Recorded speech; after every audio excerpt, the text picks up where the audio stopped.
When people ask me what my first video game was, I usually just say Sonic, but that's because they wouldn't be able to handle the truth. Or rather, they wouldn't understand the truth. They'd just say, I've never heard of that game. And that's a completely natural response. Any normal person will never have heard of the educational abomination that was my first video game. And I envy all of you. Oh, you wanna know what it is? Okay, I'll show it to you. It's called Amy's Early Learning Series, and it comes on 4 floppy disks, 3 megabytes of data in total. Oh, how far we've come since then. But anyway, let's try and work out how to install this thing. This is DOS. DOS stands for something, I don't know, I'm not a computer nerd. CD, Amy dog. Yeah, if you didn't know, Amy is a dog. Install.exe. I'm not entirely sure what's going on right now. I feel like there should be some kind of on-screen prompt telling me what's happening. It's pretty bad design on their part that they didn't include that. If I had to guess, and this is a wild guess, I say it might be decompressing files. But then again, like I said, I'm not an expert in disk operating systems. So I guess we have to configure our sound options or something. I'm actually running this in DOSBox, so I literally don't have any of these. Sound Blaster? Wasn't that one of those sound cards they used to use back in the Dark Ages? Speech? I don't know what I want for speech. What are all these things? What's a Disney sound source? Kovox speech thing? What? There's like 4 different types of sound blaster here. Do we want a sound blaster or do we want a compatible sound blaster? You know, I'd hope they'd both be compatible, but I guess not. I feel like if I choose the wrong option, something terrible is gonna happen, but I guess we have to choose something. I actually don't have any idea what I'm looking at right now. Oh well, the default options will have to do. Well, seems to be loading, so we must have done something right. So, are you ready for Amy's Fun 2-3 adventure? Well, I can assure you our adventure is only just beginning. Well, there she is. That's the grand face reveal of Amy the dog. She looks cute, doesn't she? She's just a cute little dog. But... Jesus Christ, what is that? Why is she so big? It's absolutely horrifying. What's up with this giant dog? I can only imagine what she's thinking. I am Amy the Tormentor, the creator of nightmares. Thank Christ, she's back to her normal size. Oh, what's up with the creepy son? He's just looking over the mountain like, shh, don't tell nobody. This is where I spent most of my time as a kid. You press the numbers and then Amy counts to that number by doing things. This used to keep me amused for hours as a kid, watching Amy jump over the kennel over and over again. Of course though, I was too young to operate the computer on my own, so I had to sit on my mummy's lap, and she had to watch Amy drink from her bowl for hours on end. 1, 2, 3. Eventually my dad would come home from work and she'd just be like, I've been playing Amy the dog for 5 hours. The animations weren't all that bad though. The apple tree one was always a favourite. Oh, my poor baby, Amy!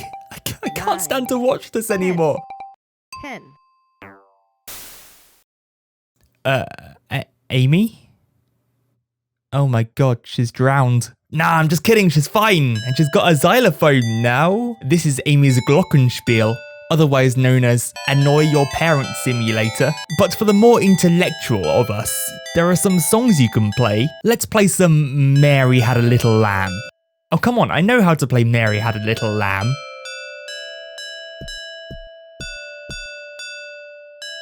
Whoa, you don't have to shout at me. Jeez. Fine, I'll play it your way. Are we having fun now? Amy is having fun. What have we got next? Match machine. Oh my god, it's actually hideous. Why has it got a mouth? The eyes were enough, but we didn't need a creepy smile. The aim of the game is very simple. Just match the pictures with the number. If you get it right, it dispenses a bone. But if you get it wrong... Amy is very disappointed in you. Make sure to get it right next time, or Amy might not be so forgiving. There are many questions one could ask about this scenario in particular. Where did Amy get such a machine? Is the machine sentient? Does Amy literally just sit at home doing number puzzles all day in exchange for bones? However, life's too short to delve into the lore of crappy edutainment games from the 90s. But still, I think we've learnt something today. And that is, even Amy's Fun23 adventure has a better matchmaker than TF2. On to the crowning glory of the game now, Cookie Castle. You know it's gonna be good because it begins with a cutscene.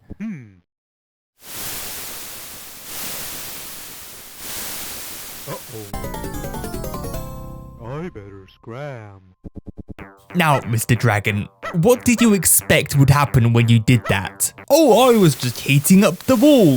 What? This dragon so purposefully walks up the hill and then happens to flame the building in the vicinity. And he's like, oh, I didn't mean to do that, sorry. Good thing Amy the dog is here to save the day, right guys? Rebuild our fucking wall! Says the king, in a slightly more polite manner than portrayed. No problem, says Amy, and she sets to work in a fun counting mini-game. So yeah, Amy counts, you press the number, it's pretty standard. But when Amy's counting, I can't help but feel there's something off about her. Looking at her hands, there's something weird going on. And why are they on her shoulders? Luckily, when you finish, Amy puts the offending appendages away. She is then awarded a cookie. Warning, do not actually give your dogs cookies as this may result in death. But maybe that was the plan all along, eh, King Cookie? Are you sure you want to quit? Yes, please, sweet release. Just make it end. Bye-bye. Well, Amy's Fun23 adventure has come to an end.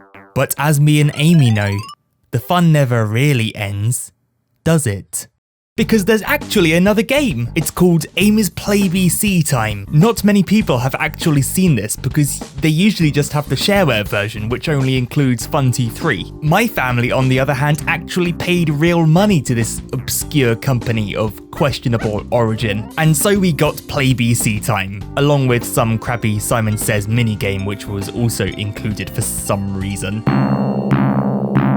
Yeah, we have to deal with this monstrosity again. What is up with the level of detail in this picture? You can literally see every single vein in Amy's body. You've also got this mouse down here, and every so often Amy gives it a quick look, as if to say, Come on out, little guy. I promise I won't hurt you. If you hadn't worked it out already, while the first game was all about counting, this one is all about the alphabet. In fact, the first minigame is the alphabet. It's not even a game, it literally just says the alphabet to you, though it is actually quite catchy. Now, when we look at the selection of minigames for Fun23, they seem pretty tame. We've got Amy in her kennel, and Amy with a glockenspiel. Now when we look at playbc's minigames, we've got Amy goes to Letterland. Amy appears on a game show. Amy goes to space in a spaceship. I mean, dogs have been in space, so it makes sense, I guess? The playbc games are so weird in comparison. In this one, two little girls draw things, and Amy is transported to another dimension, where she's forced to repeat the same mundane task over and over again. Let's have some fun! Why must you play these games, Laura and Robin? Set her free! She doesn't deserve this! X-ray. That is terrifying. The spaceship game is probably the best one. You have to press the letters on your keyboard as they appear on screen. After a while of playing this, I began to find myself trying to speedrun it. You see, the letters move faster than your ship, so if you press the letter when it's right by your ship, you waste as little time as possible trying to catch it. I'll see you guys at the next GDQ. Amy's playbc time any percent. Of course, there's a slight problem in that the game never ends, so it will be quite difficult to complete. And of course, all this is assuming you're on hard mode. When you start the game, you're presented with this screen, and an oh so enthusiastic robot tells you what to do. Choose the speed that you would like to play at. I like to imagine that's similar to how my mum sounded after a full day of counting bowl slurps. Last but not least, we have It's Swell to Spell, presented by Mel. Sounds like you've had a rough life, Amy. This game experiences a very sudden difficulty spike. One moment I'm mindlessly pressing letters, the next I'm trying to spell. I can't do that. Or at least baby me couldn't. But that never bothered me because Mel scared the hell out of me anyway, so I never played this game. But that was Amy's early learning series. There's also Amy's shapes, but no one cares about that. But wait! David Alves, the creator of the series, is actually remaking the games. And if you go to amyworld.com, there's nothing here. Why is there nothing here, Mr. Alves? I emailed you and you said it'll be out in 2016, but it's 2018 now. Where is it? Everyone watching this video, we won't stand for this. We demand more Amy. We need more Amy. But until then, here's Amy the dog to play us out with Letterland.